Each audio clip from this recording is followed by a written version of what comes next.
মহরমের 10 তারিখে কি করতাইলেন রাব্বানা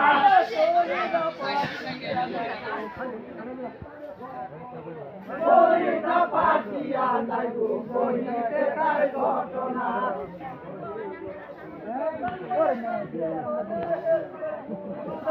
কান্দে সূর্য কান্দে কান্দে গোবে ফুল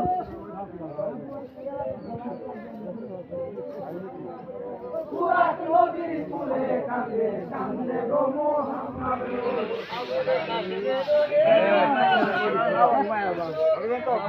আবুল কাশেম রনে যাই গো কান্দে